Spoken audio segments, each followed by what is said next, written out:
Assalamualaikum warahmatullahi wabarakatuh. Bismillah hamdan wa syukran lillah, salatu wassalamu ala rasulillah, la hawla wa la quwwata illa billah. Sahabat sejati yang Allah muliakan, teriring doa dan salam. Semoga hingga kesempatan kali ini kita senantiasa dalam keadaan sehat walafiat dan tidak kurang satu apa. Amin amin ya rabbal alamin. Dalam sebuah obrolan, teman bertanya, "Pak, bagaimana caranya ngajak temen yang belum sholat agar mereka mau sholat?" Saya balik bertanya, "Kenapa memangnya?" "Iya Pak, setiap saya ajak sholat, kok dia malah balik bertanya. Sholat kan urusan saya, bukan urusan kamu. Kalau yang nanti masuk neraka juga kan saya, bukan kamu." Jadi selalu mendapatkan, kata beliau, selalu mendapatkan reaksi yang sangat berbeda yang dia harapkan. Orang-orang yang dia ajak sholat itu cenderung menolak. "Bapak gimana?" Saya bilang, "Saya mah hampir tidak pernah ngajakin teman sholat." "Kok bisa Pak?" Dia bilang gitu. Saya bilang, "Saya lebih sering ngajak teman saya tuh makan.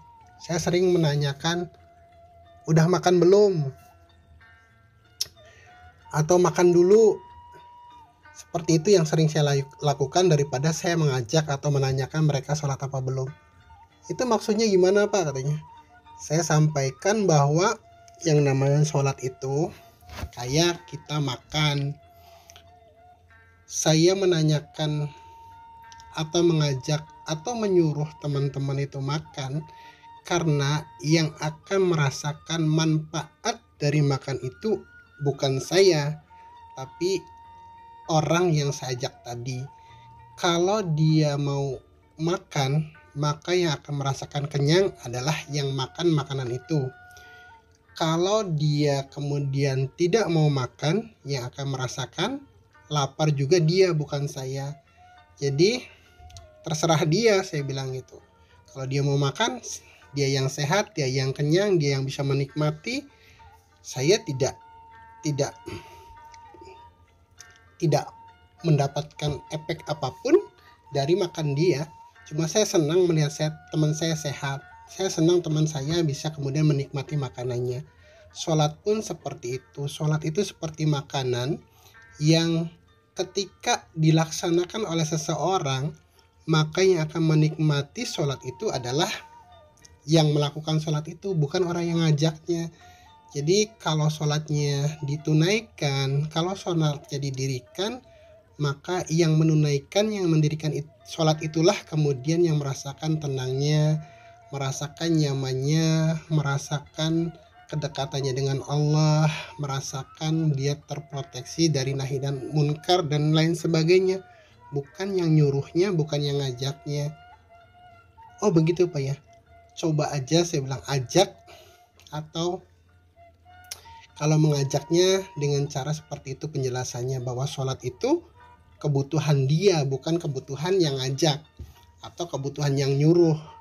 Jadi kalau dia nggak sholat, ya resikonya, konsekuensinya memang dia sendiri yang merasakan tidak nyaman, dia yang merasakan kemudian kegersangan hati dan lain sebagainya, dia. Jadi kewajiban kita adalah mengingatkan, bukan kemudian memaksa.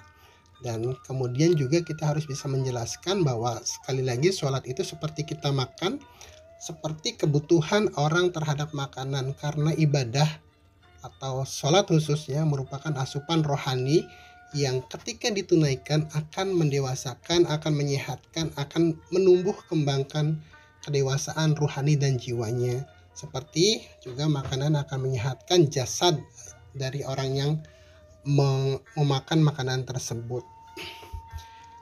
Lalu kalau kemudian ada nanti pahala sholat itu nanti, pahala ibadah itu nanti, itu pasti benar. Allah pasti tidak akan pernah menyia-nyiakan kebaikan sekecil apapun. Seperti juga makan itu efek jangka panjangnya adalah sehat, efek jangka dekatnya adalah kenyang, jangka panjangnya sehat, jangka panjangnya tumbuh dan berkembang dan lain sebagainya. Sholat itu pun seperti itu. Efek jangka pendek sholat itu bisa dirasakan saat ini juga.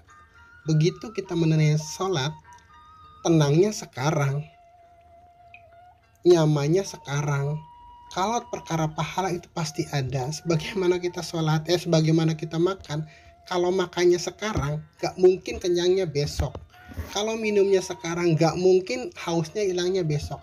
Begitu kita makan cabai detik ini, ya sedetik kemudian kita sudah merasakan pedasnya cabai itu. Detik ini kita makan gula, maka detik itu pula lah manisnya kita rasakan.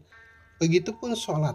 Begitu kita sholat, maka tenangnya tuh kerasa saat itu juga, damainya kerasa saat itu juga, kedekatan dengan Allah juga kerasa dengan itu juga. Jadi efek jangka panjang sholat, nanti ada pahala, ada surga, itu adalah sebuah keniscayaan dan sebuah kepastian yang selama kita bisa menikmati sholat itu, saat kita mendirikan sholat, saat itulah sebenarnya yang kita butuhkan agar kemudian kita benar-benar menunaikan, menjalankan sholat itu bukan sekedar karena dipaksa, karena nggak enak sama temen, karena gak enak sama atasan, karena kemudian diiming-imingi sesuatu dan lain sebagainya, tapi lebih pada bagaimana kita memaknai sholat itu sebagai kebutuhan kita, kebutuhan rohani kita. Orang yang tidak makan saja mungkin 1 hari masih bertahan, 2 hari mungkin bertahan. Tapi kalau terus menerus tidak makan, yakin seyakin-yakinnya orang itu akan sakit. Begitupun sholat, ketika sehari kemudian meninggalkan sholat, 2 hari kemudian meninggalkan sholat, seminggu kemudian meninggalkan sholat, mungkin tidak atau belum terasa. Tapi kalau kemudian terus menerus sholat itu diabaikan, sholat itu tidak ditunaikannya, sama seperti orang yang tidak pernah makan. Ruhaninya kering, ruhaninya sakit, dan bahkan sangat mungkin ruhaninya akan menjadi mati sebelum jasadnya mati. Ciri-ciri kematian rohani atau sakitnya hati, sakitnya rohani itu yaitu, jadi kita tidak lagi peka dengan nasihat yang kita terima, kita tidak lagi sensitif dengan isyarah yang Allah berikan. Kita jadi mudah tersinggung, kita jadi mudah berprasangka buruk, kita kemudian jadi tidak tenang, proteksi kita terhadap keji dan mungkar juga jadi lemah dan lain sebagainya. Jadi sholat itu kebutuhan yang harus ditunaikan oleh siapapun yang mengaku sebagai muslim, dan cara kita mengajaknya ya harus bijak juga. Harus bijak juga karena kita tidak bisa memaksa anak yang baru belajar merangkak untuk langsung berdiri dan berlari. Seperti itu juga orang yang belum pernah sholat. Jangan kemudian ditakut-takutin harus begini, nanti begini, kamu mah ahli neraka, kamu mah calon penghuni neraka, kamu mah jadi bahan bakar neraka. Ya nggak gitu. Dituntun, diberikan pemahaman agar kemudian timbul kesadaran bahwa sholat itu bukan kebutuhan kita yang mengajaknya, tapi kebutuhan dia. Insya Allah dengan pendekatan yang lebih arif, lebih bijak, siapapun sebenarnya punya fitrah untuk ingin mendekat kepada Tuhannya, salah satunya melalui sholat. Maka kebajikan harus dilakukan dengan kebijakan, begitupun kebijakan harus bermuara pada kebajikan. Arif, bijaksana, sebagaimana kita menuntun anak yang belum bisa jalan agar kemudian bisa jalan dan berdiri, untuk selanjutnya bisa berjalan sendiri. Jangan ditakut-takuti, jangan kemudian diponis, jangan dihakimi.